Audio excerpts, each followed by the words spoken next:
So we're going to take a look at continuing our exploration of metabolism. And so part of what I want you to be thinking about now is that we've gone through glycolysis. It's important for us to think about next steps. And those next steps incorporate the metabolism of not only carbohydrates, but also triglycerides and fatty acids, as well as proteins and amino acids. And those are all going to be molecules that get converted into acetyl-CoA. And acetyl-CoA is what enters the citric acid or the Krebs cycle. And that's what we're going to be studying in detail today. So just as a quick recap, if you think about the process of glycolysis, you start with a monosaccharide like glucose that undergoes a process to create a phosphorylated compound, which then undergoes a process to cleave the sugar into pyruvate. And so there's this energy investment phase, and then there's an energy harvesting phase. But notice your net process overall does not yield a lot of ATP. And it does consume your NAD+.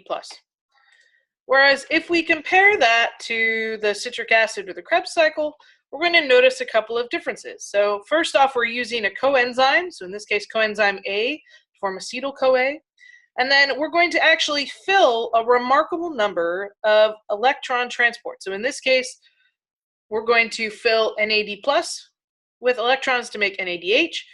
We're going to also do that with FAD to form FADH2. And while we're going to generate some amount of ATP, most of what we're generating are electron transporters, as well as these intermediates that eventually off-gas CO2 in the process of regenerating oxaloacetate. So if we think about this, the first piece we're going to look at is the oxidation to acetyl-CoA. So this conversion requires thiamine pyrophosphate and lipoic acid. So we have our pyruvate, we have CoAsh, and we have NAD+. So if we think about this, this is an oxidative decarboxylation where we're losing CO2. And in the process, we're reducing NAD+ to NADH. And so these are the two chemical compounds that we're using, thiamine pyrophosphate and lipoic acid. So there are two major stages that occur in the oxidation of fatty acids. The first is the activation of the free fatty acid in the cytoplasm and its transport across the inner mitochondrial membrane. And then the second stage is beta-oxidation. So beta-oxidation is a series of 4 enzyme-catalyzed reactions that cleave carbon atoms 2 at a time from the carboxyl end of a fatty acid. So if we think about this, it begins in the cytoplasm with the formation of a thioester. That formation of the thioester is then coupled with the hydrolysis of ATP to AMP and pyrophosphate. We then have the activation of a fatty acid that involves ATP. So notice, again, we're doing this transfer of a phosphate group onto this acyl group, right, where literally we're transferring, right, and what we're left with is an acyl AMP, a mixed anhydride, and the pyrophosphate ion. We then have a reaction with coenzyme A. The coenzyme A and acyl AMP react. We kick out the AMP, and now we have our acyl-CoA. So our first reaction is the oxidation of a carbon-carbon single bond to a carbon-carbon double bond. This oxidation is stereoselective, and so only the trans product is formed. And again, if you think about the patterns that we've been looking at so far, there's this beta carbon. So the alpha and beta carbon is where the oxidation is going to take place, and it's stereoselective in that it only forms this trans product. Reaction 2 is the hydration of the carbon-carbon double bond. So hydration is also stereoselective, and only the R, an enantiomer, is formed. Notice this is hydration where we're adding water across a double bond using enoyl-CoA hydrase to create R-beta-hydroxy-acyl-CoA.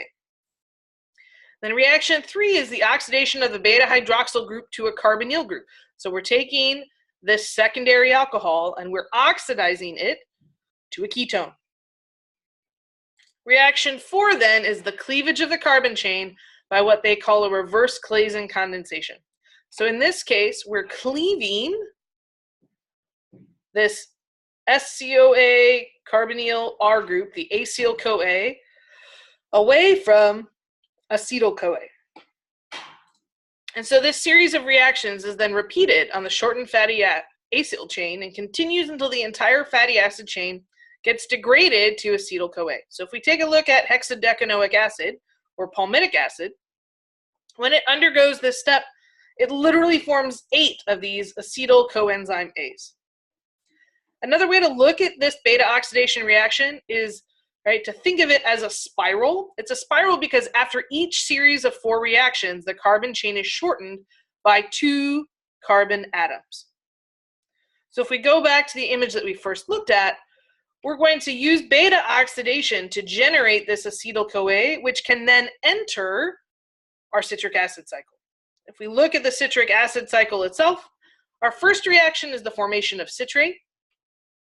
Notice here, we're adding water in to cleave off this SCO8 group to generate our carboxylate. The second reaction is isomerization of citrate to isocitrate. So if you take a look at this and where the hydroxyl group is, we're creating a double bond and then rehydrating that double bond to put our hydroxyl group on this carbon as opposed to the middle carbon. Reaction 3 is the oxidation and decarboxylation of isocitrate. So here, we have our carboxylate, and here we have the beta carbon, and that beta position is what can undergo decarboxylation to generate CO2. And then reaction 4 is the oxidation and decarboxylation of alpha ketoglutarate and the formation of a thioester. So if we take a look, this is, again, that same group that's not changing. What's happening is at this carbon, our carboxylate is undergoing oxidation and decarboxylation to form this succinyl-CoA. Now that's critical because in reaction 5, succinyl-CoA is converted to succinate, and the 2 carboxyl groups of succinate are equivalent. So notice we now have a symmetrical molecule when we form succinate. And then in reaction 6, we undergo an oxidation of succinate to form this double bond, which is fumarate. Notice again, anytime you see FAD going to FADH2, you know that that's going to be a reduction, which in this case means that succinate to fumarate is going to be an oxidation. Reaction 7 is the hydration of fumarate to malate, and reaction 8 is the oxidation of malate to oxaloacetate. It's important to note that this cycle is truly catalytic, that the intermediates in the cycle are neither synthesized nor destroyed in the net reaction. So if we look overall, our acetyl-CoA enters the reaction, and in the process, we're going to be reducing or gaining electrons for both of our electron transport NADH and FADH2, as well as generating a small amount of ATP. So next time we're going to talk a little bit more about natural products. Thank you again for your time and attention.